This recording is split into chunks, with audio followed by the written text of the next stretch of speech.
I pull up, roll the window down it. I pull up, roll the window down it. I pull up, roll the window down it. Baby, you don't know what you do to me.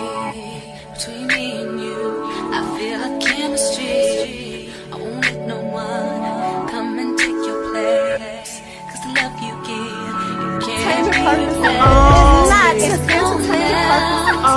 not in the case of anybody. That's why I spend my life with you. Hi, hotties, kettles, tea stirs. You're here for hot tea. All commentary is alleged, and in my opinion, this is for entertainment purposes only.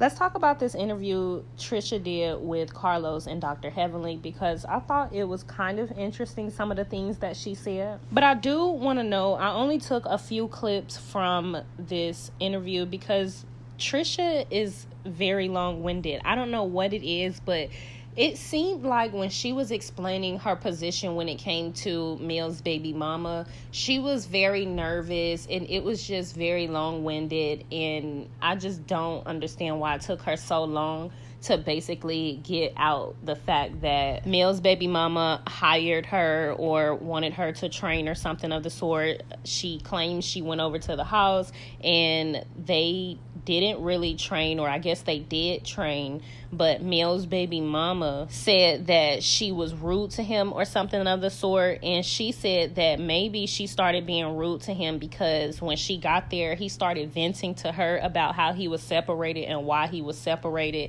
and she said because she was going through some of the things that were similar to what Mel was going through, she started being hard on him or something of the sort. So she's saying that Mel's baby mama thought she was a bee to him. And she also said that she was confused as to why Mel's baby mama didn't acknowledge her. And she said after they filmed at the gym, she asked him outright, why did you act like you ain't know me? He said, I didn't think you wanted to be associated with me. She said it's no problem because I don't have nothing to hide, basically. She also said that Ken was supposed to do the interview with Dr. Heavenly and Carlos, but he don't really like Dr. Heavenly and he didn't really care for Dr. Heavenly's comments and in some of her interviews. She also said that she don't really regret anything that she said on the show, but in my opinion, she was lying about the reason why Ken wasn't on the show in the beginning. And again, her body language and everything, she's very sneaky. She doesn't really know how to answer questions that she don't want to really answer. Like if people ask you a question, there's a way you can answer the question without being too revealing, and that's something that she strikes me like I feel like that's something she was trying to do within this interview when they were asking her about Ken. So she outright lied at first and said that he didn't want to come because of the things that Heavenly said in her interview, just to then turn around and say that they had got into an argument, okay? They got into an argument about some of the things that, or some of the questions he posed over her and Martell's relationship, and he left the house and he hasn't been back since, and they haven't communicated with each other since he left the house, which is why he isn't here doing the interview. So technically he's not here doing the interview because he don't like Heavenly's comments. He's not here doing the interview because you and him got into an argument about the Martell topic. So again, she could have just been outright honest about that, but if she didn't want to reveal it, she shouldn't have revealed it later on. But I just look at it like she kind of threw Ken under the bus by insinuating he wasn't there because he didn't like Heavenly, when again, he wasn't there because y'all are beefing. And I also think her telling the world that they had got into a disagreement about the Martell situation is a bit too much. Granted, they're not married, and I that's what I'm saying. I don't really know how serious Letitia or Trisha takes this relationship, because I just feel like even her revealing that is too much, because there are thirsty ass hoes on the internet. And as you can see, OMFG posted a picture of Ken the other day, and them thirsty ass bunkins was up under the comment section with all type of heart eyes and thirst emojis and all of this. Heavenly was also insinuating that Trisha should chase after her man Ken and call him, go get him back, he a good man, this, that, and the third. And I am always disappointed when it comes to black women, when it comes when they give their opinions of other black women's relationship, because they're always speaking from a place of he's a good man or he's the prize. And in our community, they are always pedestalizing these fucking men. He can be a little bit decent and, oh my gosh, he's a good man, girl, go get your man. No, bitch, he better come and get me. I'm the prize. Like, and I just don't really understand it, because if you really know, like, single women live longer. Married women don't live longer because they be putting up with so much shit from men. And I'm not saying that's all married women. That's not what I'm saying at all, obviously. But what I am saying is, if you're going to be with a man and in a relationship with a man, make sure you're getting everything that you want out of that relationship. Because truth be told, marriage is more beneficial to a man than a woman anyways. But in our community, for whatever reason, it is such a fucking blessing to be with a man, which is why so many black women take the position of heavenly. Girl, he's a good man. Go get him. If he fucking left this house and didn't tell me where he was going and hasn't called me since he left, fuck him. And why don't we have that mindset? And I think it's dope that Trisha hasn't called him. Fuck him. He should call me. But then again, Trisha is in a different situation, seeing as though she do got Ken on the show looking crazy. Like, Ken do look crazy. He's probably embarrassed, but again, there is a way that you communicate throughout these hardships within your relationship, and he's probably an immature communicator. He probably lacks communication. So I don't know why everybody pedestalizes men so hard, but if she hasn't called him, if she don't want to call him, then that's what's up. And a lot of times y'all don't understand. Y'all be groveling on y'all knees, hands and feet for these men, and they're not going to respect you. They respect the women that walk away. They love the chase. And if you the bitch that's always on your hands and knees, crawling to his every need, he's not going to respect you. He likes the chase. Men in general.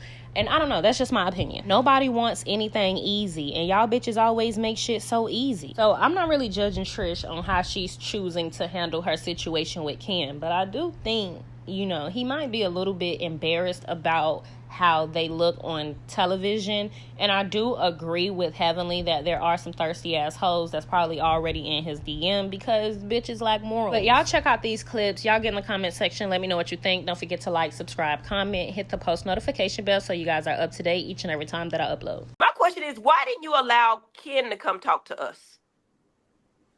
Me? No. I'm talking to Trish. All my questions for Trish. He could have.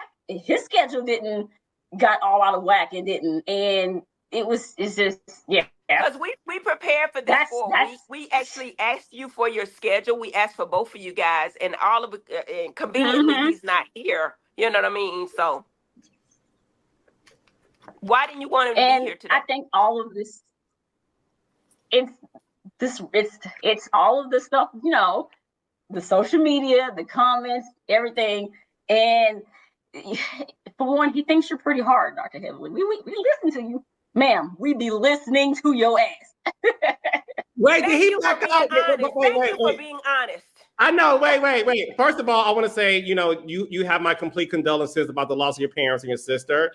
I want to start by saying that. When it comes to Ken, did Ken back out because of Dr. Heavenly? She just said it. Not so, what but she said? You can tell it's in the air. We listen to her. We listen every Monday, just about, you know. So wait a minute. So you listen. So tell me this, because a lot of times I say things and I probably don't realize. Was there something that I said that may have been offensive to him?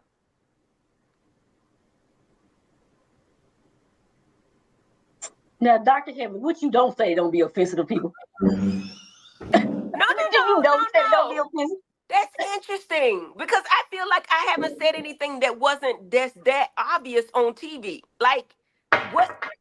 Well, yeah. Wow. But, you know, it's like, I think it's like, because we love you. I'm going to tell you, we'll be ready to tune in.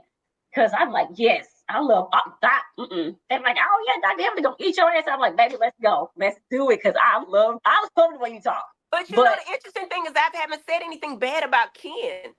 I always say good things about Ken. That's true. I guess he didn't know how this interview was going to quite go. And recently, social media has not been friendly. To him or Really, you? really to him or to on you? either side. Oh. On either side. On either side. So How do you it's feel? been rough. How do you feel when people call you lockjaw? They said that you speak through your teeth. They're like the only time she opens up her mouth wide is when she's talking to Martell. How did you feel when people said that about you? Yes, that was some bullshit. But I would say in the beginning, yeah, I was nervous as hell. I'm like, Lord, this is a lot. So I didn't quite speak up, and I didn't really know how to, because this is like the first time I've ever done anything remotely to being filmed. Anything. So sweet. Like Martell, she's so sweet. Oh my gosh. You're yeah. so sweet. I see. I'll start with this. I'll be politically correct. Is there anything on the show that was revealed or said that you wish was not said? Or yeah. No, there isn't. Even with the Martell situation, because Martell and I spoke after the gym scene. I said, Martell, you made this shit so weird. Like, I don't have a problem with knowing that, telling people that I went to your house or whatever. He was just, oh, well, I didn't know you want to be, socialized with me. I don't have the greatest name out there right now. And I was like, dude, I ain't got shit to do with me, because there was nothing serious, nothing intimate, nothing between us. So it's like, I really didn't care. But then I was like, oh, whatever, because it's like. So you went over there confusing. For what? What did you go over there for? Okay, so I went over there to train him. What's so crazy about this is, how do I say it without saying what's coming up? Let me see how to put this. I can help you with that. There was a middle person in there that alerted him to me. But from my understanding, with the interviews he's done, he used training as a gateway. But to be honest with you, despite what they say about Martell, he did not try to do anything with me. He did not try to hit on me. Of course, I'm an asshole. That's why I love Dr. Heavenly. You're not an asshole, but I love her energy. So I think when I'm in gym mode, I'm in hood mode. I'm in like ghetto mode. It ain't gonna be no, oh my gosh, lift this weight. There's no pretty with me when it comes to the gym. When it comes to training, you're gonna get the military side of me. So, but I did come off as an asshole. He did tell me that. So there was nothing serious about it. So I didn't see why it was like a serious weirdness to it, to be honest. Question. So you say you went to his house to train him? Mm-hmm. Okay, so I'm missing something. And I'm going to just say this. I'm missing something because my mind is watching the show. And I know a lot of things happen on the show and maybe I didn't see it. But on the show, you said that you came to his house, but y'all never made it to the gym. Are you saying that y'all never made it downstairs to the gym? Because it seemed to me like if the world's going to think that maybe it's a fib there, that you're saying that you went to his house to train him, but then y'all never made it to the gym outside the house. That. No. So we talked. We was talking about gym. We talked about the family because, of course, he still had Melanie on his mind. He was talking about how he regret, toys and stuff in the floor. How he regret all that things that happened. Then I told him I was recently separated myself. But then when he told me what had happened, the reason why they separated, that's when the asshole part came out of me, because I was also dealing with separation and was going through. I'm not going to say I had hatred for men at that time, but I had that, y'all be doing some crazy, stupid shit in the back of my mind. So it's like, and then he said, what did he say? He was like, I thought we was coming to talk about training. I invite you over here to be my therapist. So, I was like, well, whatever. I mean, you have a gym here, or we can go to the gym. Now it's called the Huntsville gym, I want to say. But it kind of threw me off because, like, you miss your family, but you didn't try to keep them. So it was just frustrating. But no, nothing happened. We didn't make it to the gym. We talked. I think he was just already in his feelings about life. when you were training Martell that one time, was Ken? Were you single? Oh yeah. Oh my gosh. Okay. I had just separated. Ken wasn't even in the air. He was even a thought in my mind. Yeah. Okay. No, I met Ken about 2 years later. Okay. When you first met Martell, were you attracted to Martell? Tell the truth. Oh, I wasn't sister. attracted to anybody. I was just trying to live life, work, and because that's when my sister passed. So I was still just doing my job. Yeah, I pull up, roll the window down it. I pull up, roll the window down it. Yeah, I pull up, roll the window down it. Baby, you don't know what you do to me. Between me and you, I feel like chemistry. I won't let no one come and take your place. 'Cause the love you give, you can't Entertainment purposes only. replace. It's not entertainment purposes only. It's not entertainment. That's why I'm